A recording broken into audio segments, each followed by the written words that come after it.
Kitab 1 Korintus. Dari Paulus, yang oleh kehendak Allah dipanggil menjadi Rasul Kristus Yesus, dan dari Sostenes, saudara kita, kepada jemaat Allah di Korintus, yaitu mereka yang dikuduskan dalam Kristus Yesus, dan yang dipanggil menjadi orang-orang kudus, dengan semua orang di segala tempat yang berseru kepada nama Tuhan kita Yesus Kristus, yaitu Tuhan mereka dan Tuhan kita. Kasih karunia dan damai sejahtera dari Allah Bapa kita dan dari Tuhan Yesus Kristus menyertai kamu. Aku senantiasa mengucap syukur kepada Allahku karena kamu, atas kasih karunia Allah yang dianugerahkannya kepada kamu dalam Kristus Yesus. Sebab di dalam Dia kamu telah menjadi kaya dalam segala hal, dalam segala macam perkataan dan segala macam pengetahuan, sesuai dengan kesaksian tentang Kristus yang telah diteguhkan di antara kamu. Demikianlah kamu tidak kekurangan dalam suatu karunia pun, sementara kamu menantikan penyataan Tuhan kita Yesus Kristus. Ia juga akan meneguhkan kamu sampai kepada kesudahannya, sehingga kamu tak bercacat pada hari Tuhan kita Yesus Kristus. Allah yang memanggil kamu kepada persekutuan dengan anaknya, Yesus Kristus, Tuhan kita, adalah setia. Tetapi aku menasihatkan kamu, saudara-saudara, demi nama Tuhan kita Yesus Kristus, supaya kamu seia sekata, dan jangan ada perpecahan di antara kamu. Tetapi sebaliknya supaya kamu erat bersatu dan sehati sepikir. Sebab saudara-saudaraku, aku telah diberitahukan oleh orang-orang dari keluarga Chloe tentang kamu, bahwa ada perselisihan di antara kamu.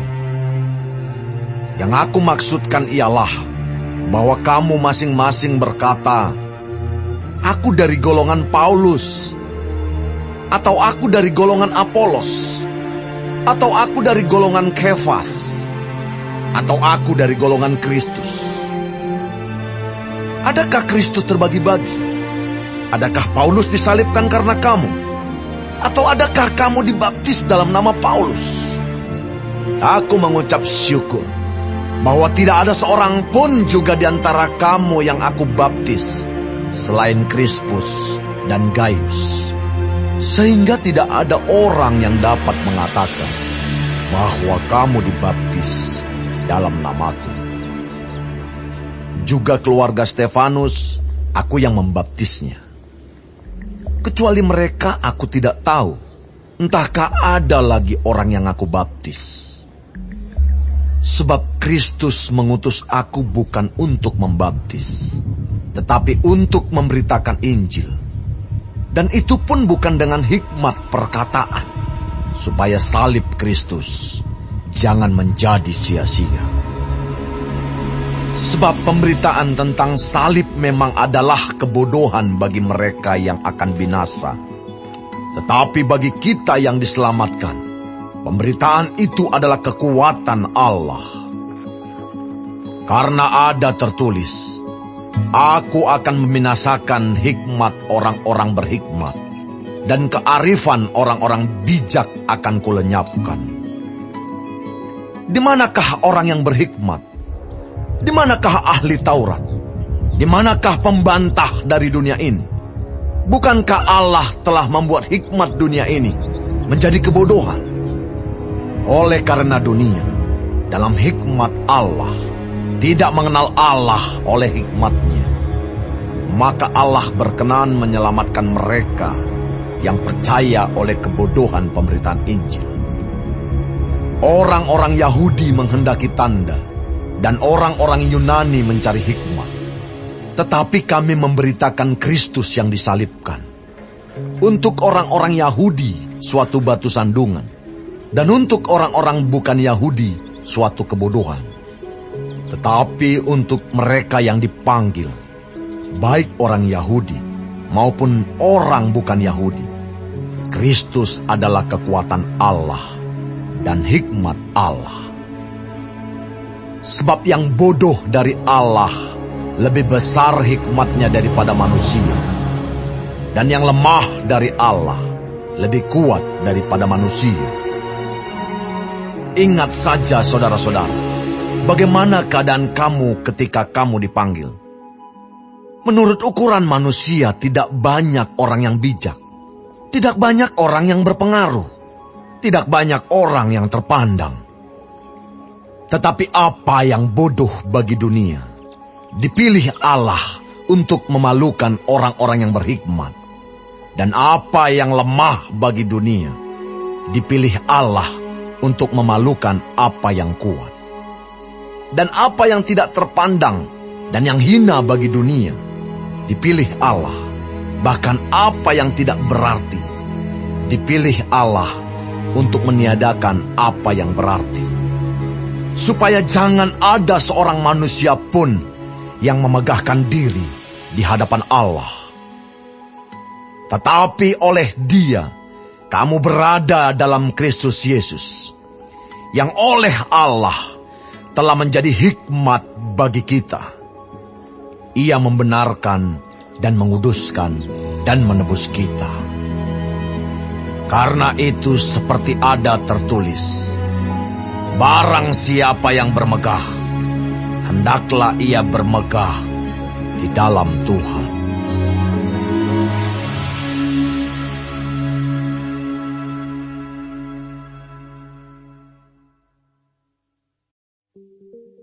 Demikianlah pula, ketika aku datang kepadamu, saudara-saudara, aku tidak datang dengan kata-kata yang indah atau dengan hikmat untuk menyampaikan kesaksian Allah kepada kamu. Sebab aku telah memutuskan untuk tidak mengetahui apa-apa di antara kamu selain Yesus Kristus, yaitu Dia yang disalibkan. Aku juga telah datang kepadamu dalam kelemahan dan dengan sangat takut dan gentar. Baik perkataanku maupun pemberitaanku tidak kusampaikan dengan kata-kata hikmat yang meyakinkan, tetapi dengan keyakinan akan kekuatan roh, supaya iman kamu jangan bergantung pada hikmat manusia, tetapi pada kekuatan Allah. Sungguh pun demikian, kami memberitakan hikmat di kalangan mereka yang telah matang, yaitu hikmat yang bukan dari dunia ini, dan yang bukan dari penguasa-penguasa dunia ini, yaitu penguasa-penguasa yang akan ditiadakan. Tetapi yang kami beritakan ialah hikmat Allah yang tersembunyi dan rahasia, yang sebelum dunia dijadikan, telah disediakan Allah bagi kemuliaan kita. Tidak ada dari penguasa dunia ini yang mengenalnya. Sebab kalau sekiranya mereka mengenalnya, mereka tidak menyalibkan Tuhan yang mulia. Tetapi seperti ada tertulis, apa yang tidak pernah dilihat oleh mata, dan tidak pernah didengar oleh telinga, dan yang tidak pernah timbul di dalam hati manusia, semua yang disediakan Allah untuk mereka yang mengasihi Dia. Karena kepada kita Allah telah menyatakannya oleh Roh, sebab Roh menyelidiki segala sesuatu, bahkan hal-hal yang tersembunyi dalam diri Allah. Siapa gerangan di antara manusia yang tahu apa yang terdapat di dalam diri manusia, selain roh manusia sendiri yang ada di dalam dia? Demikian pula lah tidak ada orang yang tahu apa yang terdapat di dalam diri Allah, selain roh Allah. Kita tidak menerima roh dunia, tetapi roh yang berasal dari Allah, supaya kita tahu apa yang dikaruniakan Allah kepada kita. Dan karena kami menafsirkan hal-hal rohani kepada mereka yang mempunyai roh, kami berkata-kata tentang karunia-karunia Allah dengan perkataan yang bukan diajarkan kepada kami oleh hikmat manusia, tetapi oleh roh. Tetapi manusia duniawi tidak menerima apa yang berasal dari roh Allah, karena hal itu baginya adalah suatu kebodohan, dan ia tidak dapat memahaminya, sebab hal itu hanya dapat dinilai secara rohani. Tetapi manusia rohani menilai segala sesuatu, tetapi ia sendiri tidak dinilai oleh orang lain. Sebab, siapakah yang mengetahui pikiran Tuhan, sehingga ia dapat menasihati dia? Tetapi kami memiliki pikiran Kristus.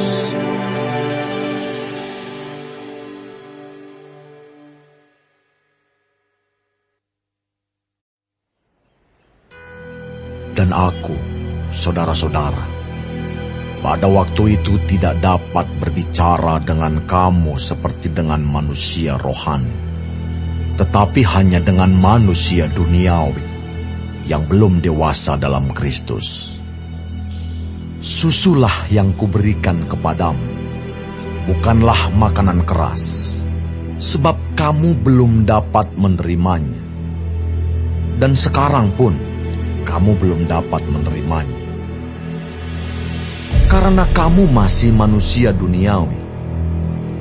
Sebab jika di antara kamu ada iri hati dan perselisihan, bukankah hal itu menunjukkan bahwa kamu manusia duniawi dan bahwa kamu hidup secara manusiawi?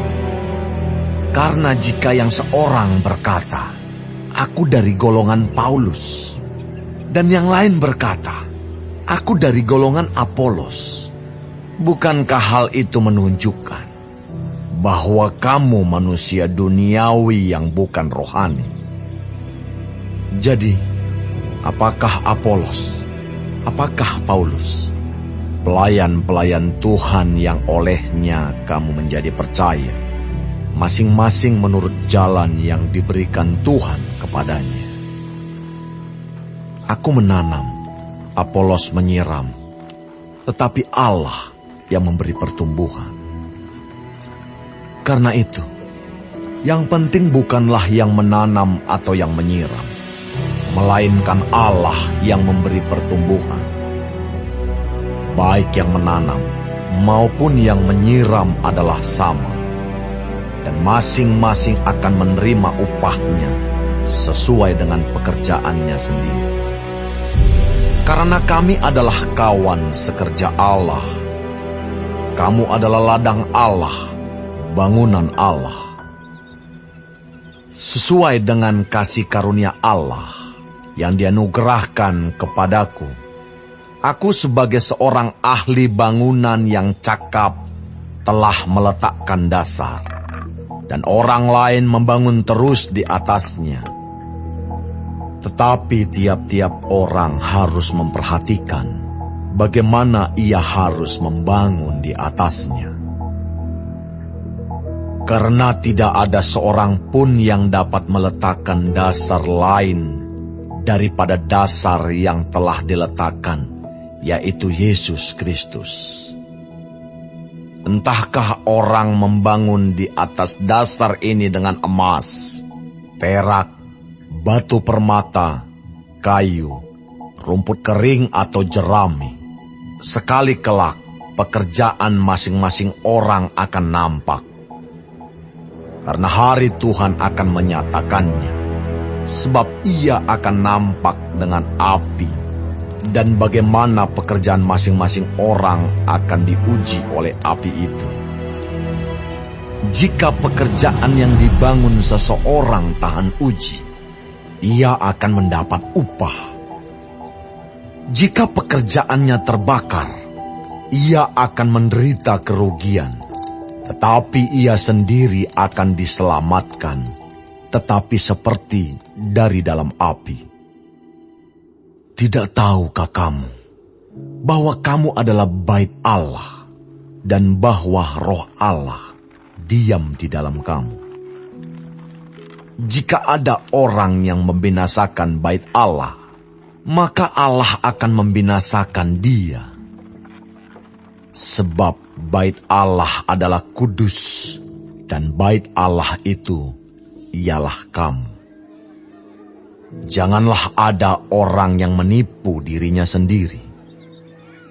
Jika ada di antara kamu yang menyangka dirinya berhikmat menurut dunia ini, biarlah ia menjadi bodoh, supaya ia berhikmat.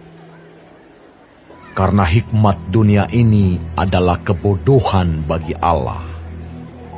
Sebab ada tertulis, ia yang menangkap orang berhikmat dalam kecerdikannya.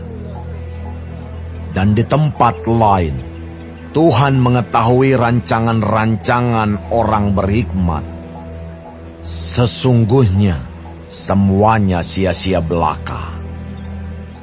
Karena itu, janganlah ada orang yang memegahkan dirinya atas manusia, sebab segala sesuatu adalah milikmu. Baik Paulus, Apolos, maupun Kefas, baik dunia, hidup maupun mati, baik waktu sekarang maupun waktu yang akan datang, semuanya kamu punya. Tetapi kamu adalah milik Kristus, dan Kristus adalah milik Allah.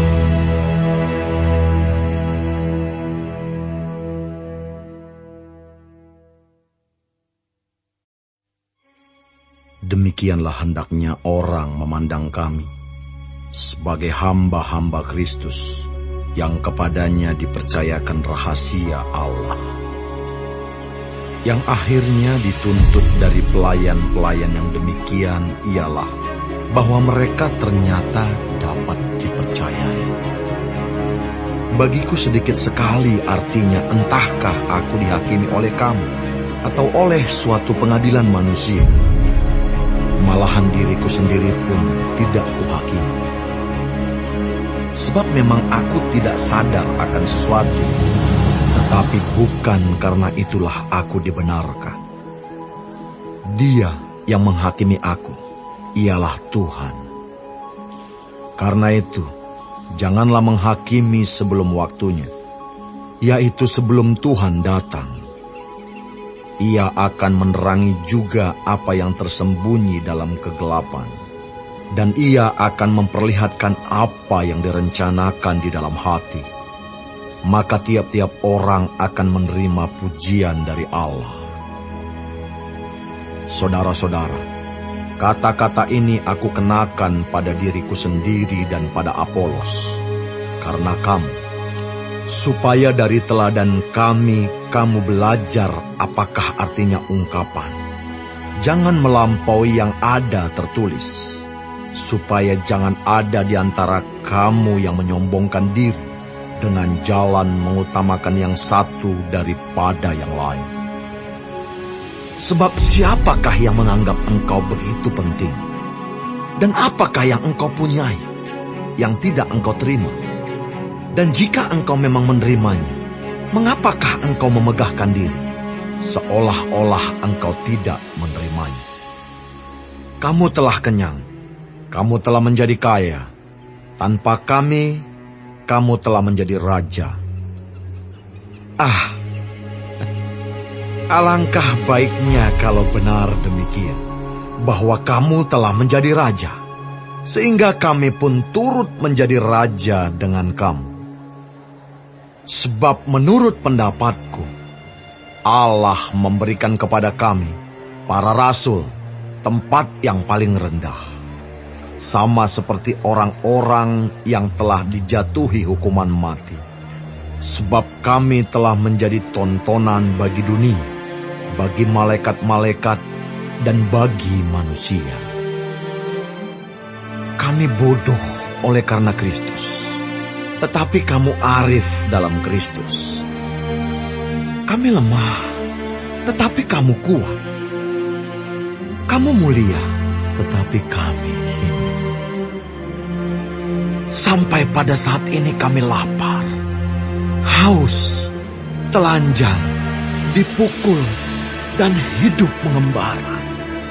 Kami melakukan pekerjaan tangan yang berat. Kalau kami dimaki, kami memberkati. Kalau kami dianiaya, kami sabar. Kalau kami difitnah, kami tetap menjawab dengan ramah.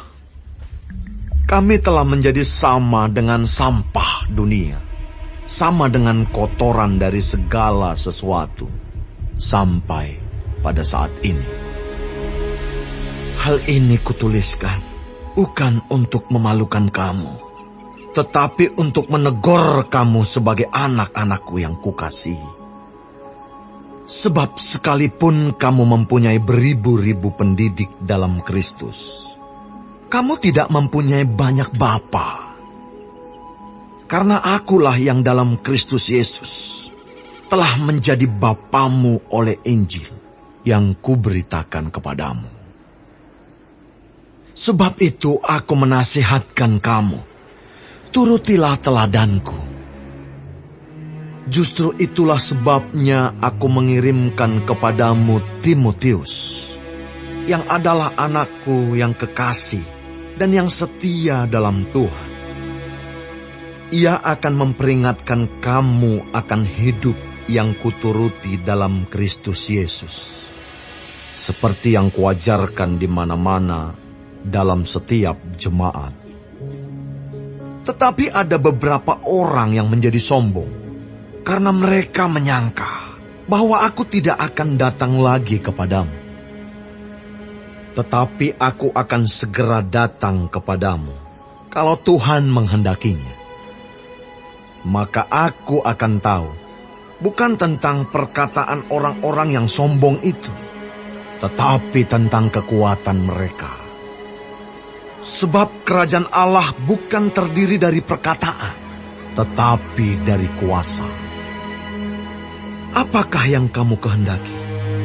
Haruskah aku datang kepadamu dengan cambuk, atau dengan kasih, dan dengan hati yang lemah lembut?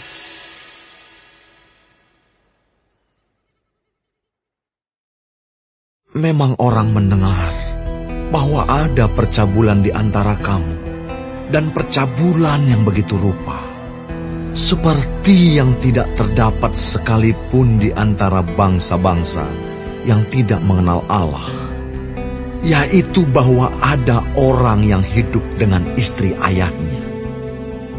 Sekalipun demikian kamu sombong, tidakkah lebih patut kamu berduka cita dan menjauhkan orang yang melakukan hal itu dari tengah-tengah kamu? Sebab aku, sekalipun secara badani tidak hadir, tetapi secara rohani hadir.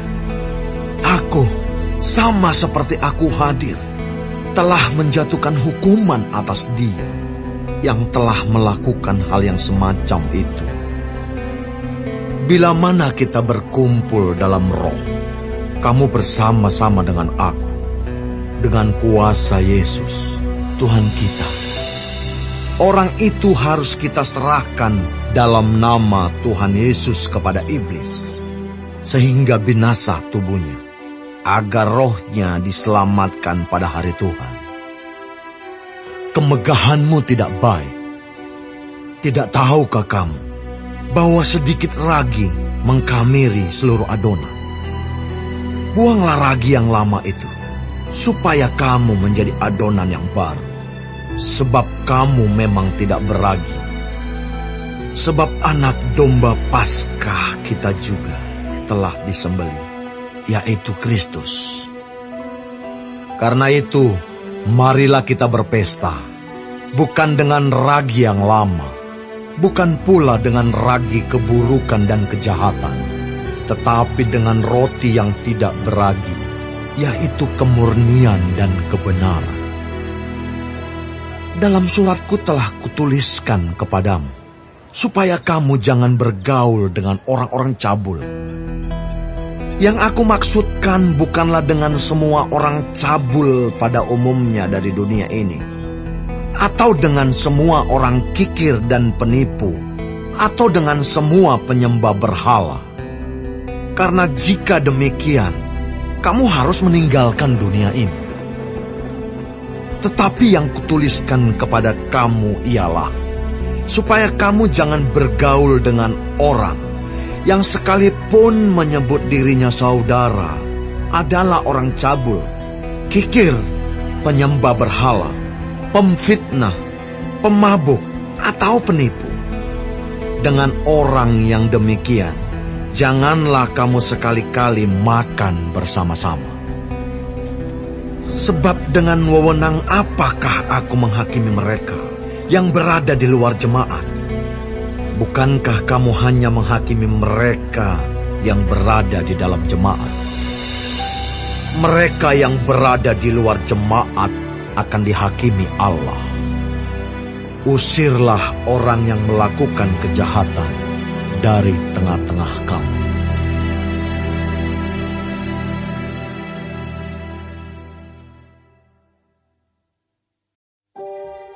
Apakah ada seorang di antara kamu yang jika berselisih dengan orang lain, berani mencari keadilan pada orang-orang yang tidak benar, dan bukan pada orang-orang kudus?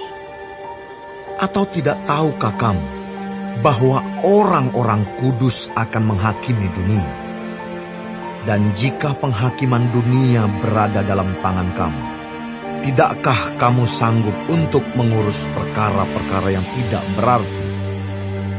Tidak tahukah kamu bahwa kita akan menghakimi malaikat-malaikat? Jadi apalagi perkara-perkara biasa dalam hidup kita sehari-hari.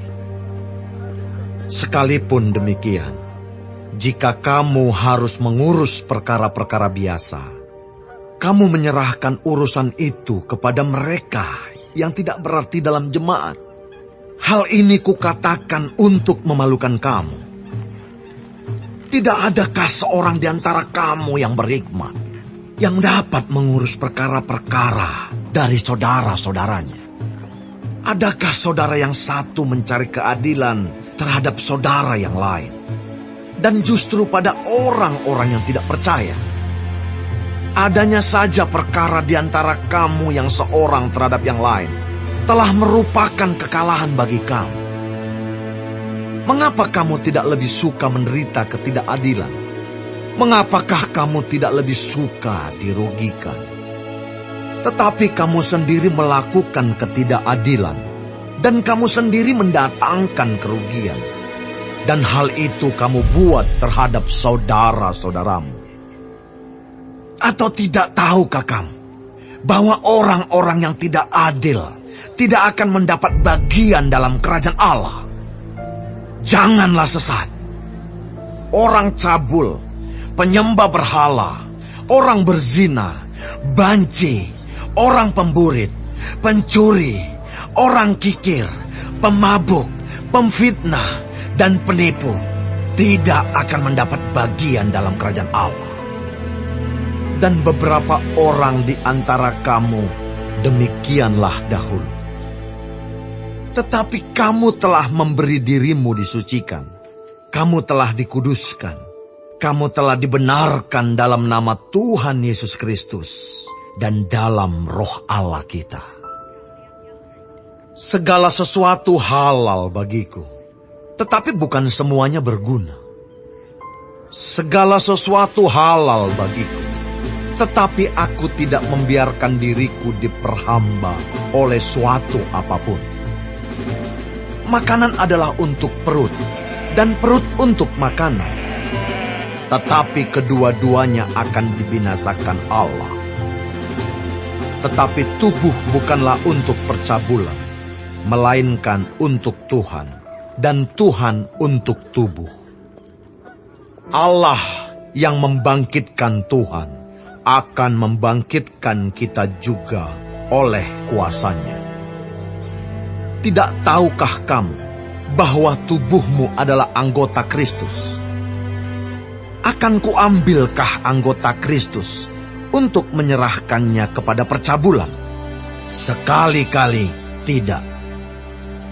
Atau tidak tahukah kamu bahwa siapa yang mengikatkan dirinya pada perempuan cabul menjadi satu tubuh dengan dia? Sebab demikianlah kata Nas, keduanya akan menjadi satu daging. Tetapi siapa yang mengikatkan dirinya pada Tuhan menjadi satu roh dengan dia. Jauhkanlah dirimu dari percabulan. Setiap dosa lain yang dilakukan manusia terjadi di luar dirinya. Tetapi orang yang melakukan percabulan berdosa terhadap dirinya sendiri. Atau tidak tahukah kamu bahwa tubuhmu adalah bait Roh Kudus yang diam di dalam kamu, Roh Kudus yang kamu peroleh dari Allah, dan bahwa kamu bukan milik kamu sendiri? Sebab kamu telah dibeli dan harganya telah lunas dibayar. Karena itu, muliakanlah Allah dengan tubuhmu.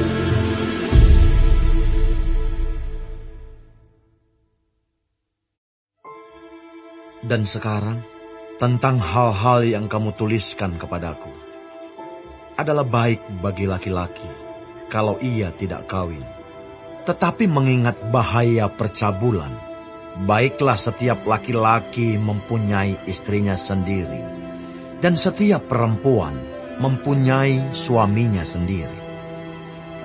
Hendaklah suami memenuhi kewajibannya terhadap istrinya, demikian pula istri terhadap suaminya. Istri tidak berkuasa atas tubuhnya sendiri, tetapi suaminya. Demikian pula suami tidak berkuasa atas tubuhnya sendiri, tetapi istrinya. Janganlah kamu saling menjauhi, kecuali dengan persetujuan bersama untuk sementara waktu, supaya kamu mendapat kesempatan untuk berdoa. Sesudah itu hendaklah kamu kembali hidup bersama-sama, supaya iblis jangan menggoda kamu, karena kamu tidak tahan bertarak. Hal ini kukatakan kepadamu sebagai kelonggaran, bukan sebagai perintah. Namun demikian alangkah baiknya kalau semua orang seperti aku. Tetapi setiap orang menerima dari Allah karunia-Nya yang khas, yang seorang karunia ini, yang lain karunia itu. Tetapi kepada orang-orang yang tidak kawin dan kepada janda-janda aku anjurkan, supaya baiklah mereka tinggal dalam keadaan seperti aku. Tetapi kalau mereka tidak dapat menguasai diri, baiklah mereka kawin. Sebab lebih baik kawin daripada hangus karena hawa nafsu. Kepada orang-orang yang telah kawin, bukan aku, tetapi Tuhan perintahkan, supaya seorang istri tidak boleh menceraikan suaminya.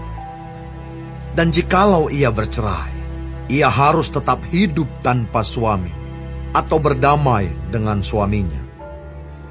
Dan seorang suami tidak boleh menceraikan istrinya. Kepada orang-orang lain, bukan Tuhan katakan, kalau ada seorang saudara beristrikan seorang yang tidak beriman, dan perempuan itu mau hidup bersama-sama dengan dia, janganlah saudara itu menceraikan dia.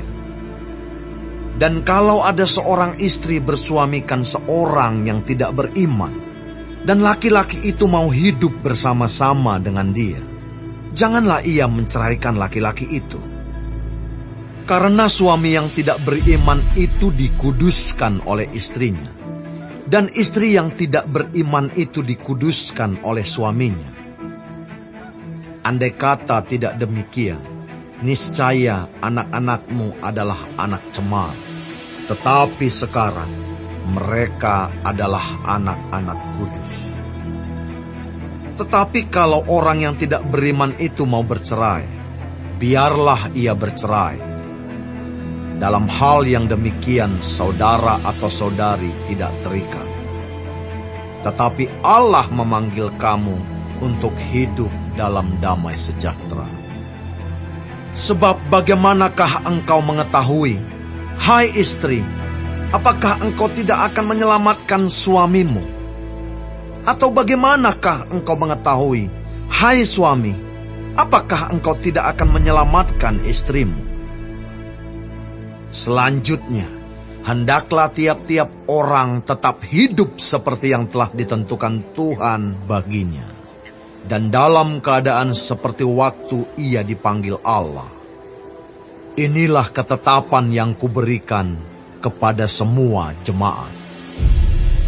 Kalau seorang dipanggil dalam keadaan bersunat, janganlah ia berusaha meniadakan tanda-tanda sunat itu. Dan kalau seorang dipanggil dalam keadaan tidak bersunat, janganlah ia mau bersunat. Sebab bersunat atau tidak bersunat tidak penting. Yang penting ialah mentaati hukum-hukum Allah. Baiklah tiap-tiap orang tinggal dalam keadaan seperti waktu ia dipanggil Allah. Adakah engkau hamba waktu engkau dipanggil? Itu tidak apa-apa. Tetapi jikalau engkau mendapat kesempatan untuk dibebaskan, pergunakanlah kesempatan itu. Sebab seorang hamba yang dipanggil oleh Tuhan dalam pelayanannya adalah orang bebas, milik Tuhan. Demikian pula, orang bebas yang dipanggil Kristus adalah hambanya. Kamu telah dibeli dan harganya telah lunas dibayar. Karena itu janganlah kamu menjadi hamba manusia. Saudara-saudara, hendaklah tiap-tiap orang tinggal di hadapan Allah dalam keadaan seperti pada waktu ia dipanggil. Sekarang tentang para gadis. Untuk mereka aku tidak mendapat perintah dari Tuhan. Tetapi aku memberikan pendapatku sebagai seorang yang dapat dipercayai karena rahmat yang diterimanya dari Allah. Aku berpendapat bahwa mengingat waktu darurat sekarang adalah baik bagi manusia untuk tetap dalam keadaannya. Adakah engkau terikat pada seorang perempuan? Janganlah engkau mengusahakan perceraian. Adakah engkau tidak terikat pada seorang perempuan? Janganlah engkau mencari seorang. Tetapi kalau engkau kawin, engkau tidak berdosa. Dan kalau seorang gadis kawin, ia tidak berbuat dosa. Tetapi orang-orang yang demikian akan ditimpa kesusahan badan, dan aku mau menghindarkan kamu dari kesusahan itu. Saudara-saudara, inilah yang kumaksudkan, yaitu waktu telah singkat. Karena itu, dalam waktu yang masih sisa ini, orang-orang yang beristri harus berlaku seolah-olah mereka tidak beristri. Dan orang-orang yang menangis seolah-olah tidak menangis. Dan orang-orang yang bergembira seolah-olah tidak bergembira. Dan orang-orang yang membeli seolah-olah tidak memiliki apa yang mereka beli. Pendeknya, orang-orang yang mempergunakan barang-barang duniawi seolah-olah sama sekali tidak mempergunakannya. Sebab dunia seperti yang kita kenal sekarang akan berlalu. Aku ingin supaya kamu hidup tanpa kekhawatiran. Orang yang tidak beristri memusatkan perhatiannya pada perkara Tuhan, bagaimana Tuhan berkenan kepadanya. Orang yang beristri memusatkan perhatiannya pada perkara duniawi, bagaimana ia dapat menyenangkan istrinya, dan dengan demikian perhatiannya terbagi-bagi. perempuan yang tidak bersuami dan anak-anak gadis memusatkan perhatian mereka pada perkara Tuhan, supaya tubuh dan jiwa mereka kudus. Tetapi perempuan yang bersuami memusatkan perhatiannya pada perkara duniawi, bagaimana ia dapat menyenangkan suaminya. Semuanya ini kukatakan untuk kepentingan kamu sendiri, bukan untuk menghalang-halangi kamu dalam kebebasan kamu, tetapi sebaliknya, supaya kamu melakukan apa yang benar dan baik, dan melayani Tuhan tanpa gangguan. Tetapi jikalau seorang menyangka bahwa ia tidak berlaku wajar terhadap gadisnya, jika gadisnya itu telah bertambah tua, dan ia benar-benar merasa bahwa mereka harus kawin, baiklah mereka kawin kalau ia menghendakinya. Hal itu bukan dosa. Tetapi kalau ada seorang yang tidak dipaksa untuk berbuat demikian, benar-benar yakin dalam hatinya dan benar-benar menguasai kemauannya, telah mengambil keputusan untuk tidak kawin dengan gadisnya, ia berbuat baik. Jadi orang yang kawin dengan gadisnya berbuat baik, dan orang yang tidak kawin dengan gadisnya berbuat lebih baik. Istri terikat selama suaminya hidup. Kalau suaminya telah meninggal, ia bebas untuk kawin dengan siapa saja yang dikehendakinya, asal orang itu adalah seorang yang percaya. Tetapi menurut pendapatku, ia lebih berbahagia kalau ia tetap tinggal dalam keadaannya. Dan aku berpendapat bahwa aku juga mempunyai Roh Allah.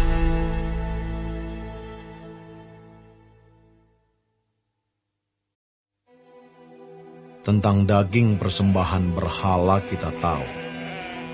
Kita semua mempunyai pengetahuan. Pengetahuan yang demikian membuat orang menjadi sombong, tetapi kasih membangun. Jika ada seorang menyangka bahwa ia mempunyai sesuatu pengetahuan, maka ia belum juga mencapai pengetahuan sebagaimana yang harus dicapainya. Tetapi orang yang mengasihi Allah, ia dikenal oleh Allah. Tentang hal makan daging persembahan berhala kita tahu, tidak ada berhala di dunia, dan tidak ada Allah lain daripada Allah yang Esa. Sebab sungguh pun ada apa yang disebut Allah, baik di surga maupun di bumi.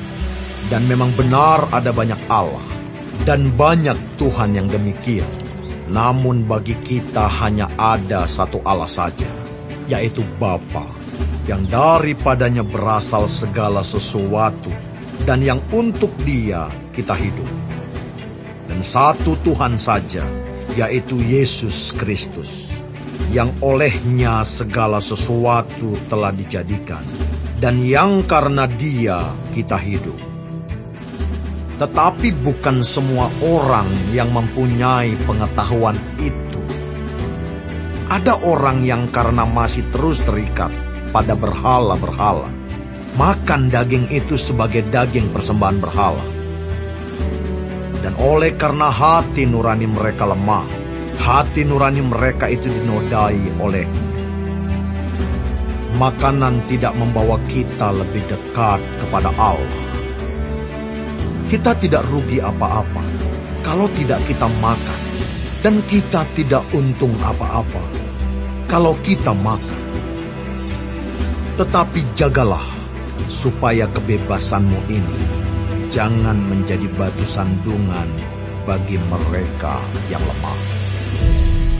Karena apabila orang melihat engkau yang mempunyai pengetahuan sedang duduk makan di dalam kuil berhala, bukankah orang yang lemah hati nuraninya itu dikuatkan untuk makan daging persembahan berhala? Dengan jalan demikian, orang yang lemah, yaitu saudaramu, yang untuknya Kristus telah mati, menjadi binasa karena pengetahuan. Jika engkau secara demikian berdosa terhadap saudara-saudaramu dan melukai hati nurani mereka yang lemah, engkau pada hakikatnya berdosa terhadap Kristus. Karena itu, apabila makanan menjadi batu sandungan bagi saudaraku, aku untuk selama-lamanya tidak akan mau makan daging lagi, supaya aku jangan menjadi batu sandungan bagi saudaraku.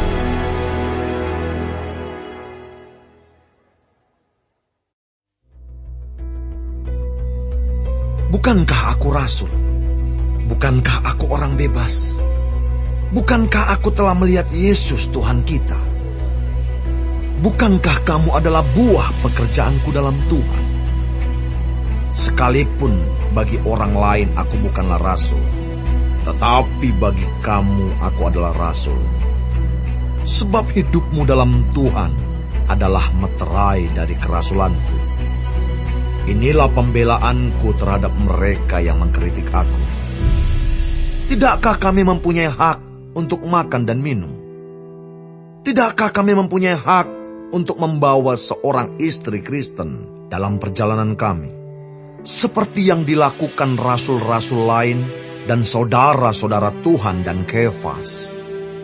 Atau hanya aku dan Barnabas sajakah yang tidak mempunyai hak untuk dibebaskan dari pekerjaan tangan? Siapakah yang pernah turut dalam peperangan atas biayanya sendiri? Siapakah yang menanami kebun anggur dan tidak memakan buahnya? Atau siapakah yang menggembalakan kawanan domba dan yang tidak minum susu domba itu? Apa yang kukatakan ini bukanlah hanya pikiran manusia saja. Bukankah hukum Taurat juga berkata-kata demikian? Sebab dalam hukum Musa ada tertulis, janganlah engkau memberangus mulut lembu yang sedang mengirik. Lembukah yang Allah perhatikan? Atau kitakah yang ia maksudkan? Ya, untuk kitalah hal ini ditulis, yaitu pembajak harus membajak dalam pengharapan, dan pengirik harus mengirik dalam pengharapan, untuk memperoleh bagiannya. Jadi, jika kami telah menaburkan benih rohani bagi kamu, berlebih-lebihankah kalau kami menuai hasil duniawi daripada kamu? Kalau orang lain mempunyai hak untuk mengharapkan hal itu daripada kamu, bukankah kami mempunyai hak yang lebih besar? Tetapi kami tidak mempergunakan hak itu. Sebaliknya, kami menanggung segala sesuatu, supaya jangan kami mengadakan rintangan bagi pemberitaan Injil Kristus. Tidak tahukah kamu bahwa mereka yang melayani dalam tempat kudus mendapat penghidupannya dari tempat kudus itu, dan bahwa mereka yang melayani mezbah mendapat bahagian mereka dari mezbah itu? Demikian pula Tuhan telah menetapkan bahwa mereka yang memberitakan Injil harus hidup dari pemberitaan Injil itu.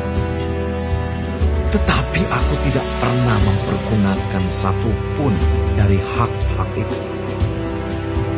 Aku tidak menulis semuanya ini, supaya aku pun diperlakukan juga demikian.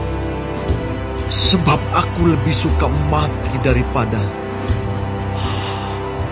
Sungguh, kemegahanku tidak dapat ditiadakan siapapun juga. Karena jika aku memberitakan Injil, aku tidak mempunyai alasan untuk memegahkan diri. Sebab itu adalah keharusan bagiku.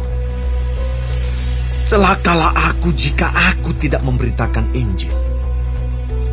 Kalau andai kata aku melakukannya menurut kehendakku sendiri, memang aku berhak menerima upah.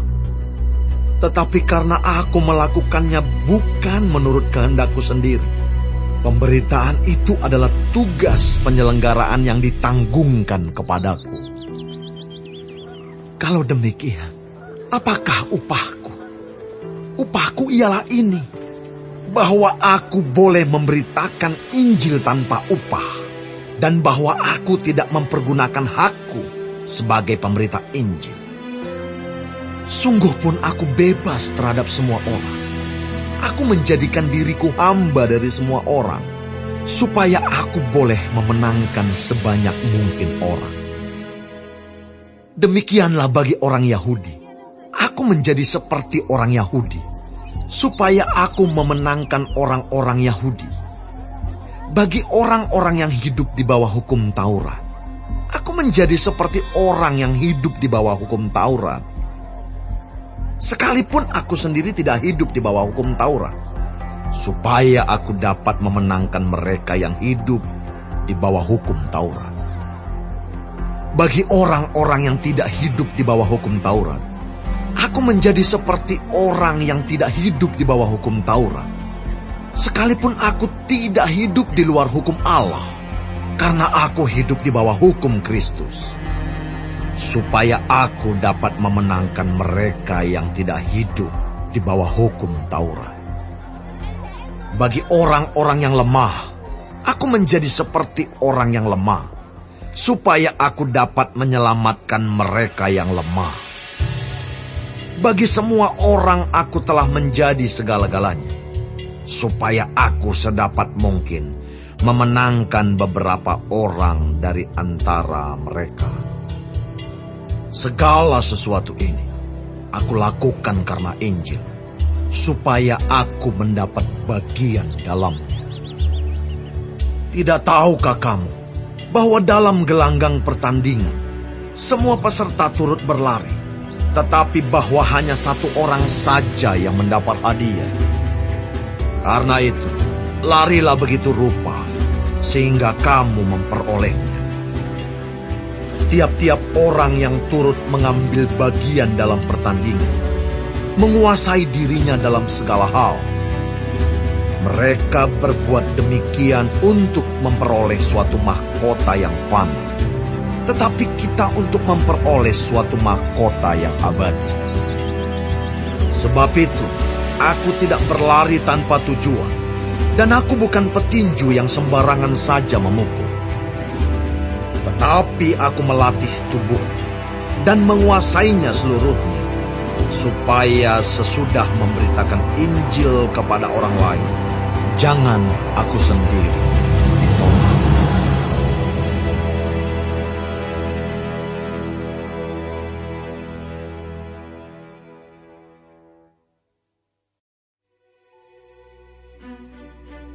Aku mau supaya kamu mengetahui, saudara-saudara, bahwa nenek moyang kita semua berada di bawah perlindungan awan, dan bahwa mereka semua telah melintasi laut. Untuk menjadi pengikut Musa, mereka semua telah dibaptis dalam awan dan dalam laut. Mereka semua makan makanan rohani yang sama, dan mereka semua minum minuman rohani yang sama. Sebab mereka minum dari batu karang rohani yang mengikuti mereka, dan batu karang itu ialah Kristus. Tetapi sungguh pun demikian, Allah tidak berkenan kepada bagian yang terbesar dari mereka, karena mereka ditewaskan di padang gurun. Semuanya ini telah terjadi sebagai contoh bagi kita, untuk memperingatkan kita, supaya jangan kita menginginkan hal-hal yang jahat seperti yang telah mereka perbuat. Dan supaya jangan kita menjadi penyembah-penyembah berhala, sama seperti beberapa orang dari mereka. Seperti ada tertulis, maka duduklah bangsa itu untuk makan dan minum. Kemudian bangunlah mereka dan bersukaria. Janganlah kita melakukan percabulan, seperti yang dilakukan oleh beberapa orang dari mereka, sehingga pada satu hari telah tewas 23.000 orang. Dan janganlah kita mencobai Tuhan, seperti yang dilakukan oleh beberapa orang dari mereka, sehingga mereka mati dipagut ular. Dan janganlah bersungut-sungut, seperti yang dilakukan oleh beberapa orang dari mereka, sehingga mereka dibinasakan oleh malaikat maut. Semuanya ini telah menimpa mereka sebagai contoh, dan dituliskan untuk menjadi peringatan bagi kita yang hidup pada waktu di mana zaman akhir telah tiba. Sebab itu siapa yang menyangka bahwa ia teguh berdiri, hati-hatilah supaya ia jangan jatuh. Pencobaan-pencobaan yang kamu alami ialah pencobaan-pencobaan biasa yang tidak melebihi kekuatan manusia. Sebab Allah setia, dan karena itu Ia tidak akan membiarkan kamu dicobai melampaui kekuatanmu. Pada waktu kamu dicobai, Ia akan memberikan kepadamu jalan keluar, sehingga kamu dapat menanggungnya. Karena itu, saudara-saudaraku yang kekasih, jauhilah penyembahan berhala. Aku berbicara kepadamu sebagai orang-orang yang bijaksana. Pertimbangkanlah sendiri apa yang aku katakan. Bukankah cawan pengucapan syukur yang atasnya kita ucapkan syukur adalah persekutuan dengan darah Kristus? Bukankah roti yang kita pecah-pecahkan adalah persekutuan dengan tubuh Kristus? Karena roti adalah satu, maka kita sekalipun banyak adalah satu tubuh. Karena kita semua mendapat bagian dalam roti yang satu itu. Perhatikanlah bangsa Israel menurut daging. Bukankah mereka yang makan apa yang dipersembahkan mendapat bagian dalam pelayanan mezbah? Apakah yang kumaksudkan dengan perkataan itu? Bahwa persembahan berhala adalah sesuatu? Atau bahwa berhala adalah sesuatu? Bukan. Apa yang kumaksudkan ialah bahwa persembahan mereka adalah persembahan kepada roh-roh jahat, bukan kepada Allah. Dan aku tidak mau bahwa kamu bersekutu dengan roh-roh jahat. Kamu tidak dapat minum dari cawan Tuhan dan juga dari cawan roh-roh jahat. Kamu tidak dapat mendapat bagian dalam perjamuan Tuhan dan juga dalam perjamuan roh-roh jahat. Atau maukah kita membangkitkan cemburu Tuhan? Apakah kita lebih kuat daripada Dia? Segala sesuatu diperbolehkan, benar, tetapi bukan segala sesuatu berguna. Jangan seorang pun yang mencari keuntungannya sendiri, tetapi hendaklah tiap-tiap orang mencari keuntungan orang lain. Kamu boleh makan segala sesuatu yang dijual di pasar daging, tanpa mengadakan pemeriksaan karena keberatan-keberatan hati nurani. Karena bumi serta segala isinya adalah milik Tuhan. Kalau kamu diundang makan oleh seorang yang tidak percaya, dan undangan itu kamu terima, makanlah apa saja yang dihidangkan kepadamu, tanpa mengadakan pemeriksaan karena keberatan-keberatan hati nurani. Tetapi kalau seorang berkata kepadamu, itu persembahan berhala, janganlah engkau memakannya, oleh karena dia yang mengatakan hal itu kepadamu, dan karena keberatan-keberatan hati nurani. Yang aku maksudkan dengan keberatan-keberatan bukanlah keberatan-keberatan hati nuranimu sendiri, tetapi keberatan-keberatan hati nurani orang lain itu. Mungkin ada orang yang berkata, mengapa kebebasanku harus ditentukan oleh keberatan-keberatan hati nurani orang lain? Kalau aku mengucap syukur atas apa yang aku turut memakannya, mengapa orang berkata jahat tentang aku karena makanan yang atasnya aku mengucap syukur? Aku menjawab, jika engkau makan atau jika engkau minum, Atau jika engkau melakukan sesuatu yang lain, lakukanlah semuanya itu untuk kemuliaan Allah. Janganlah kamu menimbulkan syak dalam hati orang, baik orang Yahudi atau orang Yunani, maupun jemaat Allah. Sama seperti aku juga, berusaha menyenangkan hati semua orang dalam segala hal, bukan untuk kepentingan diriku, tetapi untuk kepentingan orang banyak, supaya mereka beroleh selamat.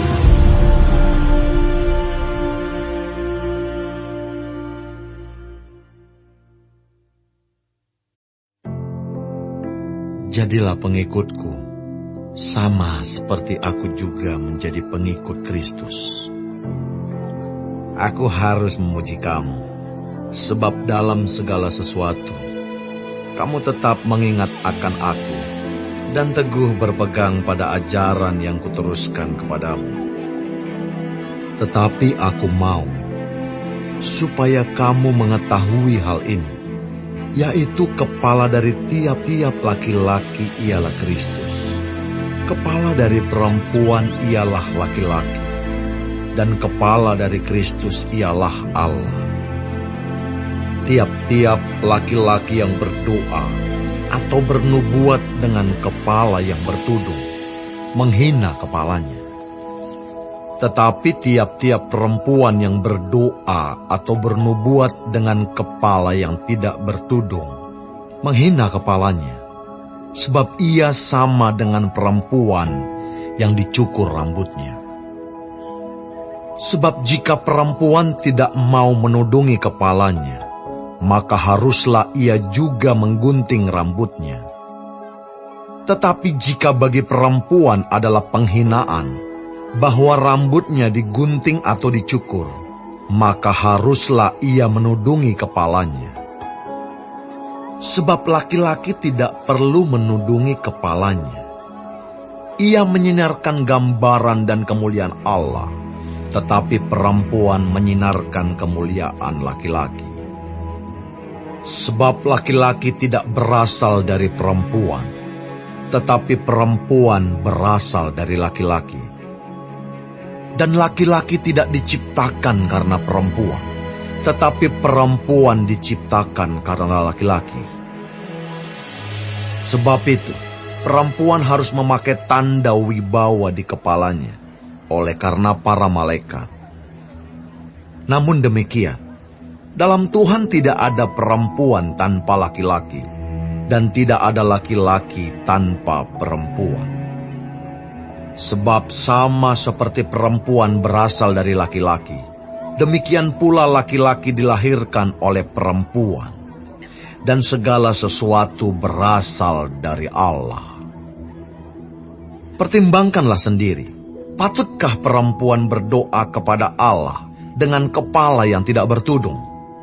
Bukankah alam sendiri menyatakan kepadamu bahwa adalah kehinaan bagi laki-laki jika ia berambut panjang, tetapi bahwa adalah kehormatan bagi perempuan jika ia berambut panjang, sebab rambut diberikan kepada perempuan untuk menjadi penudung.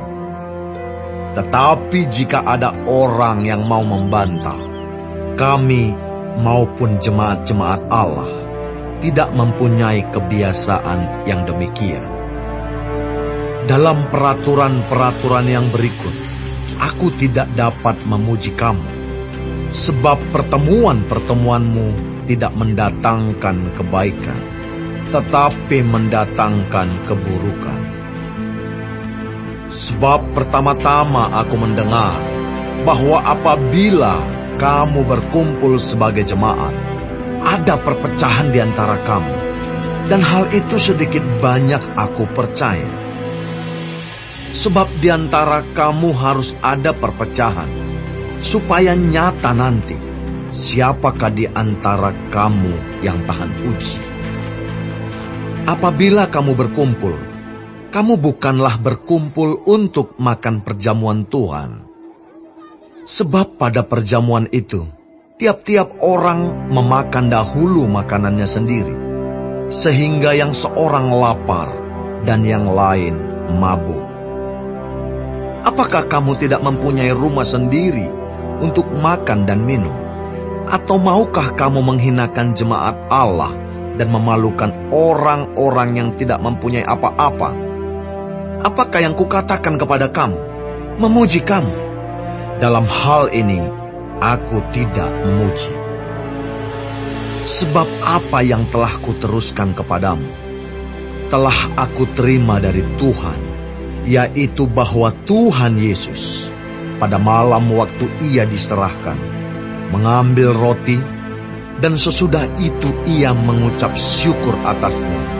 Ia memecah-mecahkannya dan berkata, "Inilah tubuhku yang diserahkan bagi kamu. Perbuatlah ini menjadi peringatan akan aku." Demikian juga ia mengambil cawan sesudah makan, lalu berkata, "Cawan ini adalah perjanjian baru yang dimeteraikan oleh darahku. Perbuatlah ini setiap kali kamu meminumnya, menjadi peringatan akan aku. Sebab setiap kali kamu makan roti ini dan minum cawan ini, kamu memberitakan kematian Tuhan sampai ia datang." Jadi barang siapa dengan cara yang tidak layak makan roti atau minum cawan Tuhan, ia berdosa terhadap tubuh dan darah Tuhan. Karena itu, hendaklah tiap-tiap orang menguji dirinya sendiri, dan baru sesudah itu, ia makan roti dan minum dari cawan itu. Karena barang siapa makan dan minum tanpa mengakui tubuh Tuhan, ia mendatangkan hukuman atas dirinya. Sebab itu banyak di antara kamu yang lemah dan sakit, dan tidak sedikit yang meninggal. Kalau kita menguji diri kita sendiri, hukuman tidak menimpa kita. Tetapi kalau kita menerima hukuman dari Tuhan, kita dididik supaya kita tidak akan dihukum bersama-sama dengan dunia. Karena itu, saudara-saudaraku, jika kamu berkumpul untuk makan, nantikanlah olehmu seorang akan yang lain. Kalau ada orang yang lapar, baiklah ia makan dahulu di rumahmu, supaya jangan kamu berkumpul untuk dihukum. Hal-hal yang lain akan kuatur kalau aku datang. Sekarang tentang karunia-karunia roh. Aku mau, saudara-saudara, supaya kamu mengetahui kebenarannya. Kamu tahu bahwa pada waktu kamu masih belum mengenal Allah, kamu tanpa berpikir ditarik kepada berhala-berhala yang bisu. Karena itu, aku mau meyakinkan kamu bahwa tidak ada seorang pun yang berkata-kata oleh Roh Allah dapat berkata, "Terkutuklah Yesus." Dan tidak ada seorang pun yang dapat mengaku Yesus adalah Tuhan selain oleh Roh Kudus. Ada rupa-rupa karunia, tetapi satu roh. Dan ada rupa-rupa pelayanan, tetapi satu Tuhan. Dan ada berbagai-bagai perbuatan ajaib, tetapi Allah adalah satu yang mengerjakan semuanya dalam semua orang. Tetapi kepada tiap-tiap orang dikaruniakan penyataan roh untuk kepentingan bersama. Sebab kepada yang seorang, roh memberikan karunia untuk berkata-kata dengan hikmat. Dan kepada yang lain, roh yang sama memberikan karunia berkata-kata dengan pengetahuan. Kepada yang seorang, roh yang sama memberikan iman. Dan kepada yang lain ia memberikan karunia untuk menyembuhkan. Kepada yang seorang Roh memberikan kuasa untuk mengadakan mukjizat. Dan kepada yang lain ia memberikan karunia untuk bernubuat. Dan kepada yang lain lagi ia memberikan karunia untuk membedakan bermacam-macam roh. Kepada yang seorang ia memberikan karunia untuk berkata-kata dengan bahasa roh. Dan kepada yang lain ia memberikan karunia untuk menafsirkan bahasa roh itu. Tetapi semuanya ini dikerjakan oleh Roh yang satu dan yang sama, yang memberikan karunia kepada tiap-tiap orang secara khusus, seperti yang dikehendakinya. Karena sama seperti tubuh itu satu, dan anggota-anggotanya banyak, dan segala anggota itu, sekalipun banyak, merupakan satu tubuh. Demikian pula Kristus. Sebab dalam satu roh, kita semua, baik orang Yahudi maupun orang Yunani, baik budak maupun orang merdeka, telah dibaptis menjadi satu tubuh, dan kita semua diberi minum dari satu roh. Karena tubuh juga tidak terdiri dari satu anggota, tetapi atas banyak anggota. Andai kata kaki berkata, "Karena aku bukan tangan, aku tidak termasuk tubuh." Jadi benarkah ia tidak termasuk tubuh? Dan andai kata telinga berkata, "Karena aku bukan mata, aku tidak termasuk tubuh." Jadi benarkah ia tidak termasuk tubuh? Andai kata tubuh seluruhnya adalah mata, di manakah pendengaran? Andai kata seluruhnya adalah telinga, di manakah penciuman? Tetapi Allah telah memberikan kepada anggota, masing-masing secara khusus, suatu tempat pada tubuh, seperti yang dikehendakinya. Andai kata semuanya adalah satu anggota, di manakah tubuh? Memang ada banyak anggota, tetapi hanya satu tubuh. Jadi, mata tidak dapat berkata kepada tangan, "Aku tidak membutuhkan engkau." Dan kepala tidak dapat berkata kepada kaki, "Aku tidak membutuhkan engkau." Malahan justru anggota-anggota tubuh yang nampaknya paling lemah, yang paling dibutuhkan. Dan kepada anggota-anggota tubuh yang menurut pemandangan kita kurang terhormat, kita berikan penghormatan khusus. Dan terhadap anggota-anggota kita yang tidak elok, kita berikan perhatian khusus. Hal itu tidak dibutuhkan oleh anggota-anggota kita yang elok.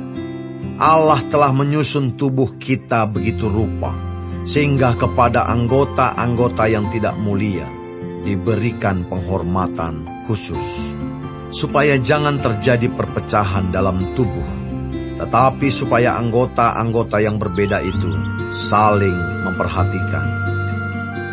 Karena itu jika satu anggota menderita, semua anggota turut menderita.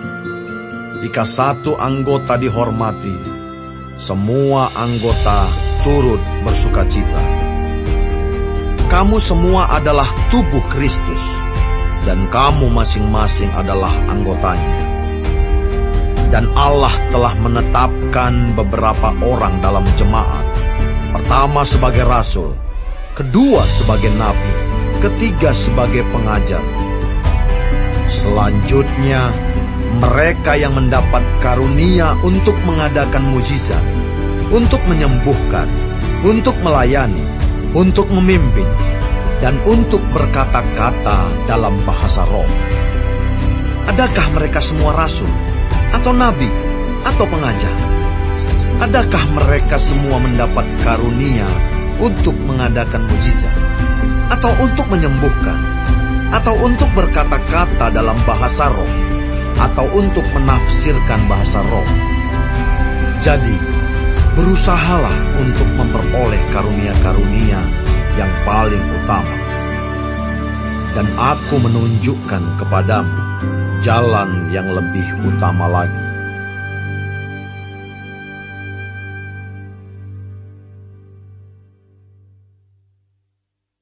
Sekalipun aku dapat berkata-kata dengan semua bahasa manusia dan bahasa malaikat, tetapi jika aku tidak mempunyai kasih, aku sama dengan gong yang berkumandang dan canang yang gemerincing.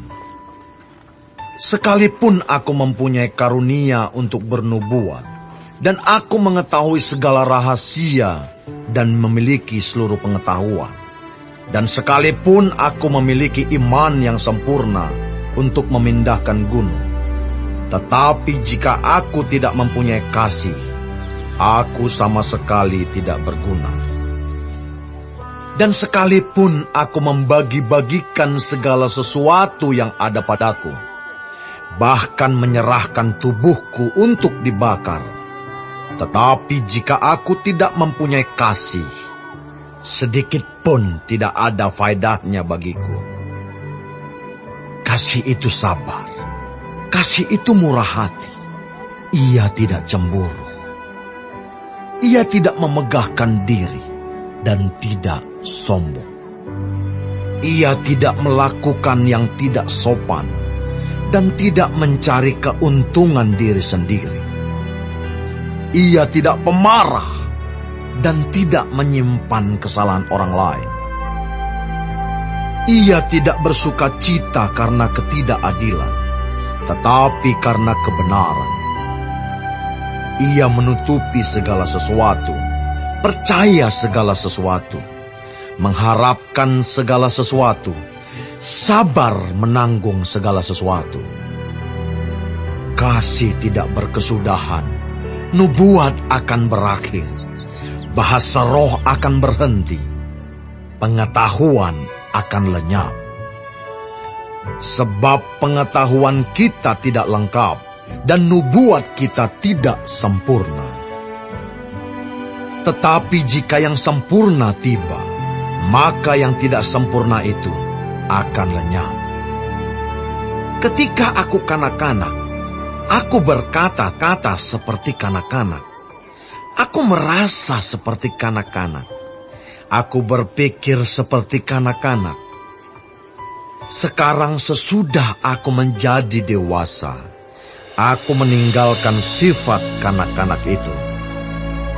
Karena sekarang kita melihat dalam cermin suatu gambaran yang samar-samar, tetapi nanti kita akan melihat muka dengan muka.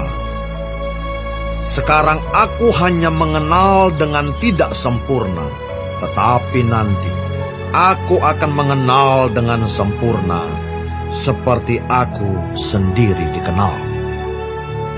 Demikianlah tinggal ketiga hal ini, yaitu iman, pengharapan, dan kasih.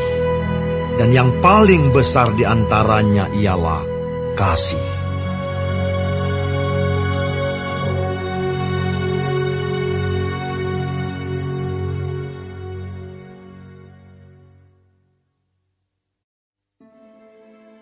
Kejarlah kasih itu, dan usahakanlah dirimu memperoleh karunia-karunia roh, terutama karunia untuk bernubuat. Siapa yang berkata-kata dengan bahasa roh, tidak berkata-kata kepada manusia, tetapi kepada Allah. Sebab tidak ada seorang pun yang mengerti bahasanya. Oleh roh ia mengucapkan hal-hal yang rahasia. Tetapi siapa yang bernubuat, ia berkata-kata kepada manusia. Ia membangun, menasihati, dan menghibur. Siapa yang berkata-kata dengan bahasa roh, ia membangun dirinya sendiri. Tetapi siapa yang bernubuat, ia membangun jemaat. Aku suka supaya kamu semua berkata-kata dengan bahasa roh. Tetapi lebih daripada itu, supaya kamu bernubuat.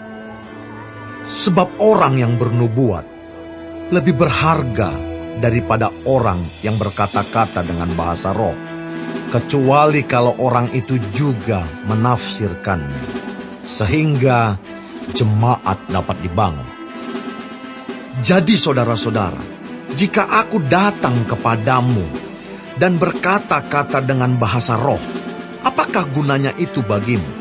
Jika aku tidak menyampaikan kepadamu penyataan Allah, atau pengetahuan, atau nubuat, atau pengajaran, sama halnya dengan alat-alat yang tidak berjiwa, tetapi yang berbunyi, seperti seruling dan kecapi. Bagaimanakah orang dapat mengetahui lagu apakah yang dimainkan seruling atau kecapi, kalau keduanya tidak mengeluarkan bunyi yang berbeda? Atau jika nafiri tidak mengeluarkan bunyi yang terang, siapakah yang menyiapkan diri untuk berperang? Demikianlah juga kamu yang berkata-kata dengan bahasa roh. Jika kamu tidak mempergunakan kata-kata yang jelas, bagaimanakah orang dapat mengerti apa yang kamu katakan? Kata-katamu sia-sia saja kamu ucapkan di udara. Ada banyak, entah berapa banyak macam bahasa di dunia. Sekalipun demikian, tidak ada satupun di antaranya yang mempunyai bunyi yang tidak berarti.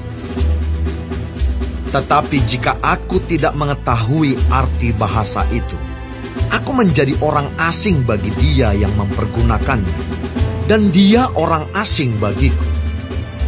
Demikian pula dengan kamu. Kamu memang berusaha untuk memperoleh karunia-karunia roh, tetapi lebih daripada itu, hendaklah kamu berusaha mempergunakannya untuk membangun jemaat. Karena itu, siapa yang berkata-kata dengan bahasa roh, ia harus berdoa supaya kepadanya diberikan juga karunia untuk menafsirkannya.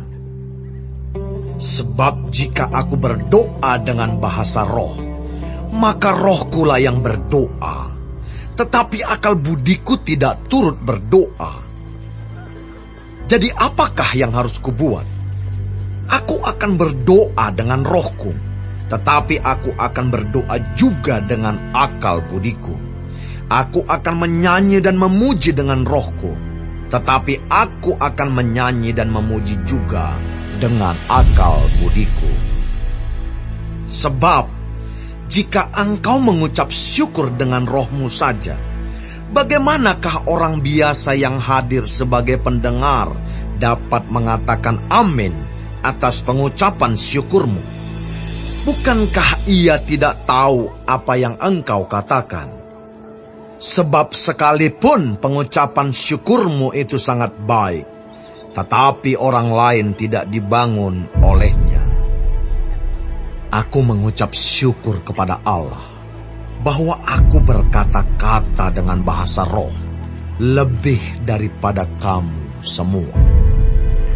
Tetapi dalam pertemuan jemaat, aku lebih suka mengucapkan 5 kata yang dapat dimengerti untuk mengajar orang lain juga, daripada beribu-ribu kata dengan bahasa roh. Saudara-saudara, janganlah sama seperti anak-anak dalam pemikiranmu. Jadilah anak-anak dalam kejahatan, tetapi orang dewasa dalam pemikiranmu. Dalam hukum Taurat ada tertulis, oleh orang-orang yang mempunyai bahasa lain dan oleh mulut orang-orang asing, aku akan berbicara kepada bangsa ini. Namun demikian mereka tidak akan mendengarkan aku, firman Tuhan. Karena itu, karunia bahasa roh adalah tanda, bukan untuk orang yang beriman, tetapi untuk orang yang tidak beriman. Sedangkan karunia untuk bernubuat adalah tanda, bukan untuk orang yang tidak beriman, tetapi untuk orang yang beriman.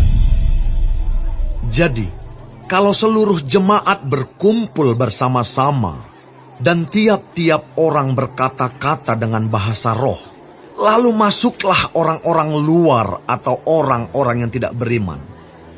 Tidakkah akan mereka katakan bahwa kamu gila? Tetapi kalau semua bernubuat, lalu masuk orang yang tidak beriman atau orang baru, ia akan diyakinkan oleh semua dan diselidiki oleh semua. Segala rahasia yang terkandung di dalam hatinya akan menjadi nyata, sehingga ia akan sujud menyembah Allah dan mengaku, sungguh Allah ada di tengah-tengah kamu. Jadi bagaimana sekarang saudara-saudara? Bila mana kamu berkumpul, hendaklah tiap-tiap orang mempersembahkan sesuatu. Yang seorang mazmur, yang lain pengajaran, atau penyataan Allah, atau karunia bahasa roh, atau karunia untuk menafsirkan bahasa roh. Tetapi semuanya itu harus dipergunakan untuk membangun. Jika ada yang berkata-kata dengan bahasa roh, biarlah 2 atau sebanyak-banyaknya 3 orang, seorang demi seorang, dan harus ada seorang lain untuk menafsirkannya. Jika tidak ada orang yang dapat menafsirkannya, hendaklah mereka berdiam diri dalam pertemuan jemaat, dan hanya boleh berkata-kata kepada dirinya sendiri dan kepada Allah. Tentang nabi-nabi, baiklah 2 atau 3 orang diantaranya berkata-kata, dan yang lain menanggapi apa yang mereka katakan. Tetapi jika seorang lain yang duduk di situ mendapat penyataan, maka yang pertama itu harus berdiam diri. Sebab kamu semua boleh bernubuat seorang demi seorang, sehingga kamu semua dapat belajar dan beroleh kekuatan. Karunia nabi takluk kepada nabi-nabi. Sebab Allah tidak menghendaki kekacauan, tetapi damai sejahtera. Sama seperti dalam semua jemaat orang-orang kudus, perempuan-perempuan harus berdiam diri dalam pertemuan-pertemuan jemaat. Sebab mereka tidak diperbolehkan untuk berbicara. Mereka harus menundukkan diri, seperti yang dikatakan juga oleh hukum Taurat. Jika mereka ingin mengetahui sesuatu, baiklah mereka menanyakannya kepada suaminya di rumah, sebab tidak sopan bagi perempuan untuk berbicara dalam pertemuan jemaat. Atau adakah firman Allah mulai dari kamu? Atau hanya kepada kamu sajakah firman itu telah datang? Jika seorang menganggap dirinya nabi atau orang yang mendapat karunia rohani, ia harus sadar bahwa apa yang kukatakan kepadamu adalah perintah Tuhan. Tetapi jika ia tidak mengindahkannya, janganlah kamu mengindahkan dia. Karena itu, saudara-saudaraku, usahakanlah dirimu untuk memperoleh karunia untuk bernubuat, dan janganlah melarang orang yang berkata-kata dengan bahasa roh. Tetapi segala sesuatu harus berlangsung dengan sopan dan teratur.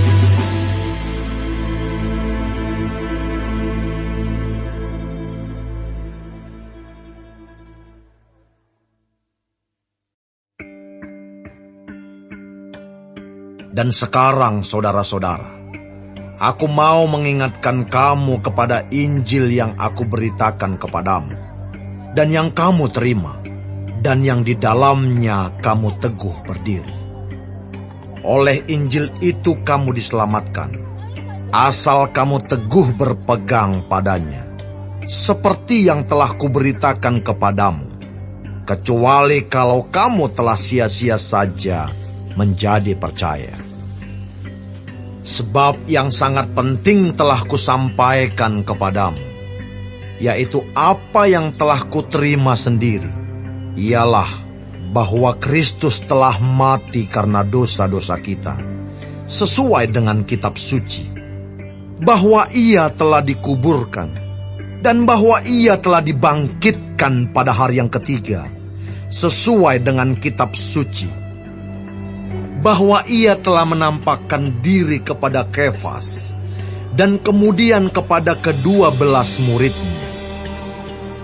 Sesudah itu, ia menampakkan diri kepada lebih dari 500 saudara sekaligus. Kebanyakan dari mereka masih hidup sampai sekarang, tetapi beberapa di antaranya telah meninggal. Selanjutnya, ia menampakkan diri kepada Yakobus, kemudian kepada semua rasul. Dan yang paling akhir dari semuanya, ia menampakkan diri juga kepadaku, sama seperti kepada anak yang lahir sebelum waktunya. Karena aku adalah yang paling hina dari semua rasul, sebab aku telah menganiaya jemaat Allah. Tetapi karena kasih karunia Allah, aku adalah sebagaimana aku ada sekarang. Dan kasih karunia yang dianugerahkannya kepadaku tidak sia-sia.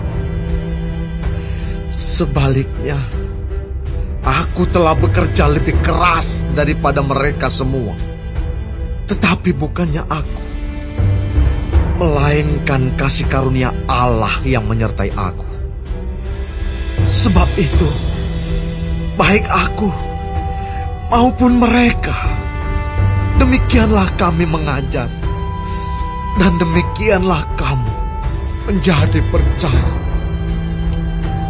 Jadi, bila mana kami beritakan bahwa Kristus dibangkitkan dari antara orang mati, bagaimana mungkin ada di antara kamu yang mengatakan bahwa tidak ada kebangkitan orang mati? Kalau tidak ada kebangkitan orang mati, maka Kristus juga tidak dibangkitkan. Tetapi andai kata Kristus tidak dibangkitkan, maka sia-sialah pemberitaan kami, dan sia-sialah juga kepercayaan kamu. Lebih daripada itu, kami ternyata berdusta terhadap Allah, karena tentang Dia kami katakan bahwa Ia telah membangkitkan Kristus, padahal Ia tidak membangkitkannya.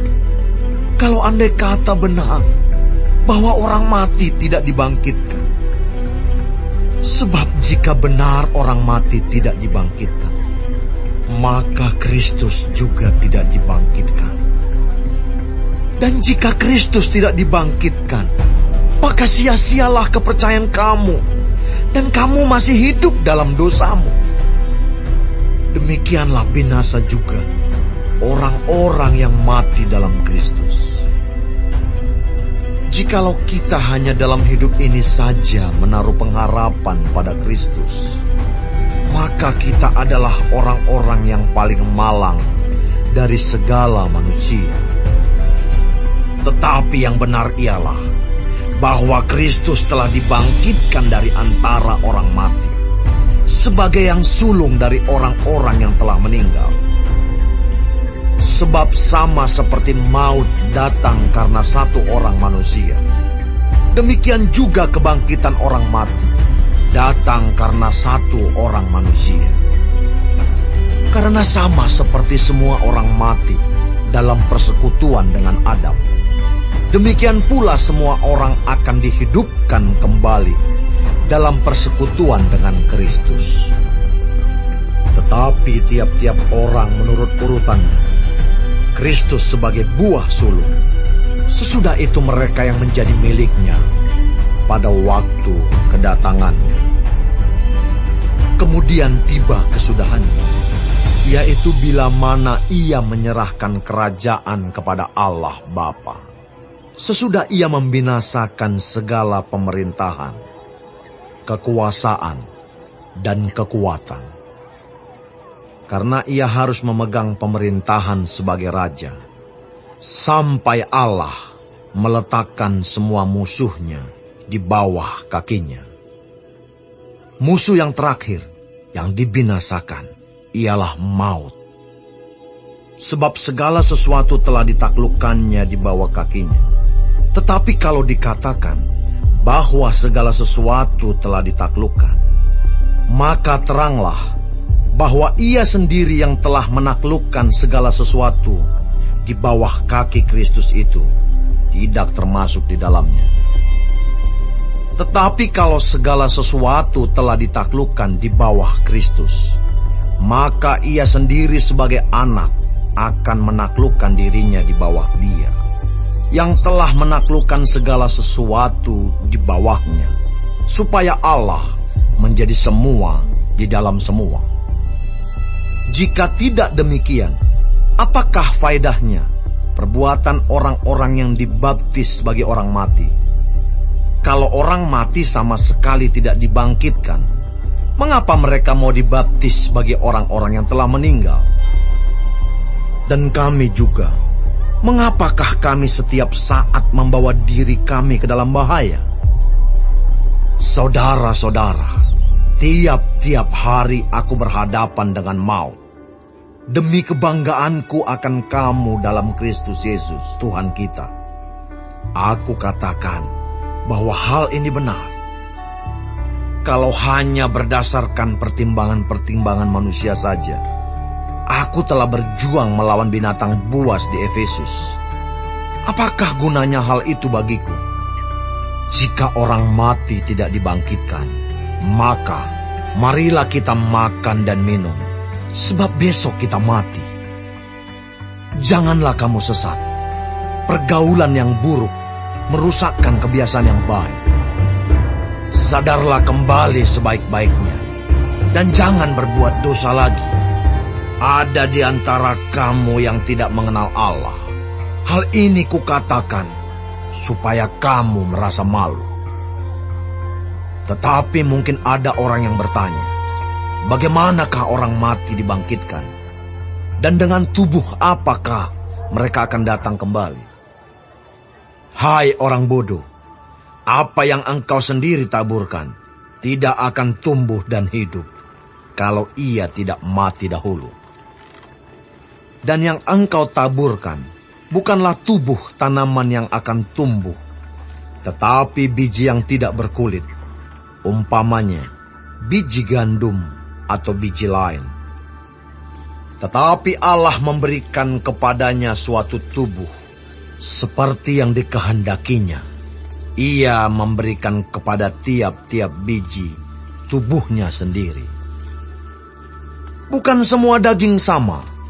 Daging manusia lain daripada daging binatang, lain daripada daging burung, lain daripada daging ikan.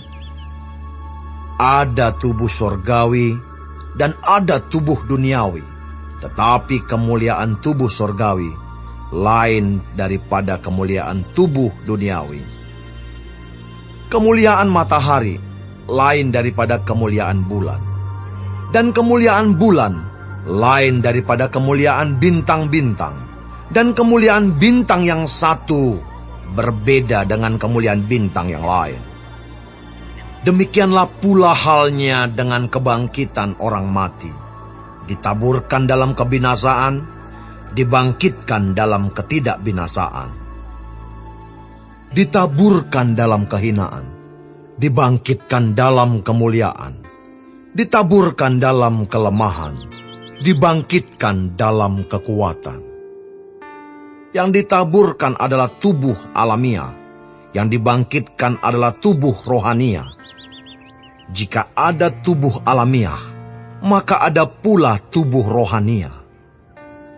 Seperti ada tertulis, manusia pertama, Adam menjadi makhluk yang hidup, tetapi Adam yang akhir menjadi roh yang menghidupkan.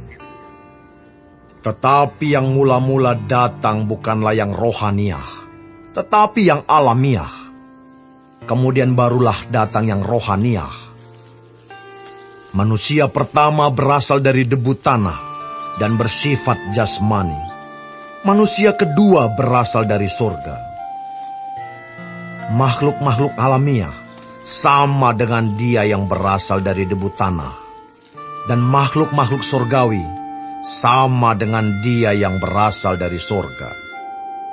Sama seperti kita, telah memakai rupa dari yang alamiah, demikian pula kita akan memakai rupa dari yang surgawi. Saudara-saudara, inilah yang hendak kukatakan kepadamu, yaitu bahwa daging dan darah tidak mendapat bagian dalam kerajaan Allah, dan bahwa yang binasa tidak mendapat bagian dalam apa yang tidak binasa. Sesungguhnya, aku menyatakan kepadamu suatu rahasia. Kita tidak akan mati semuanya, tetapi kita semuanya akan diubah. Dalam sekejap mata, pada waktu bunyi nafiri yang terakhir. Sebab nafiri akan berbunyi, dan orang-orang mati akan dibangkitkan dalam keadaan yang tidak dapat binasa, dan kita semua akan diubah. Karena yang dapat binasa ini harus mengenakan yang tidak dapat binasa, dan yang dapat mati ini harus mengenakan yang tidak dapat mati. Dan sesudah yang dapat binasa ini mengenakan yang tidak dapat binasa, dan yang dapat mati ini mengenakan yang tidak dapat mati, maka akan genaplah firman Tuhan yang tertulis, maut telah ditelan dalam kemenangan. Hai maut, di manakah kemenanganmu? Hai maut, di manakah sengatmu? Sengat maut ialah dosa, dan kuasa dosa ialah hukum Taurat. Tetapi syukur kepada Allah yang telah memberikan kepada kita kemenangan oleh Yesus Kristus, Tuhan kita. Karena itu, saudara-saudaraku yang kekasih, berdirilah teguh, jangan goyah, dan giatlah selalu dalam pekerjaan Tuhan. Sebab kamu tahu bahwa dalam persekutuan dengan Tuhan, jerih payahmu tidak sia-sia.